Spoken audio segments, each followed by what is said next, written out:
এই গাইস আসসালামু আলাইকুম। আজকের ব্লগটা একদমই ভিন্ন। আজকে আমি মাথায় মেহেদি দিছি। अबे जल्दी बोल, कल सुबह पनवेल निकलना है। মাথায় মেহেদি আমি আগেও একবার দিছি। আমি রেগুলার পেঁয়াজের রস, তেল এগুলো মিক্সচার দিতাম চুলের জন্য। এতে আছে নারকেল তেল ও মেথি, চুলের পুষ্টি যুগিয়ে করে ঘন ও স্বাস্থ্যোজ্জ্বল। তো রিসেন্টলি আমি যেখানে আমি কাটাই চুল, সেখানে এক ভাইয়া বলছে মেহেদি দেওয়া নাকি ভালো। আমিও রিসার্চ করে দেখলাম চুলের জন্য ভালো, চুলের গোড়া মোটা করে, চুল পড়া বন্ধ করে। তাই আমিও দেওয়া শুরু করলাম।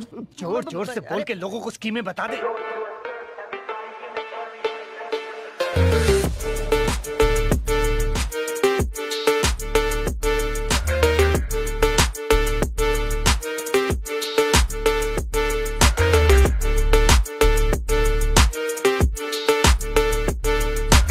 তো একটা বিষয় নিয়ে কথা বলার জন্য ব্লগটা করতেছি, চুলের বিষয় নিয়ে। লাইক আমার বয়স এখন কত হবে, 24-25।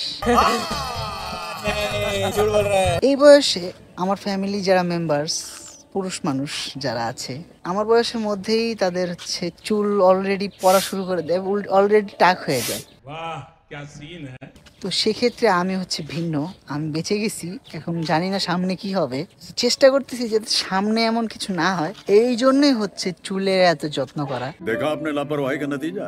আর চুলের এই যত্নের জন্যই আমার চুল এখনো বেঁচে আছে, অল্প অল্প পড়তেছে। 50 रुपए कट ओवर एक्टिंग की वजह से। আর আমার চুল ছোট থেকেই এমন পাতলা, যেমন দেখতেছেন আমার চুল এমন পাতলাই। ভাবতে পারেন যে চুলের গোড়া দেখা যায়, অল্প অল্প চুল। এটা আমার আগে থেকেই। আল্লাহ মাফ করে, বহুত মানুষ লাগলো, মত করো रहने दो। কিন্তু মোটামুটি বাঁচায় রাখতে পারছি, একদমই পড়ে যায়নি, মোটামুটি আছে। আর সামনে কি হবে জানি না, তো চেষ্টা করতেছি যাতে বাঁচায় রাখা যায়।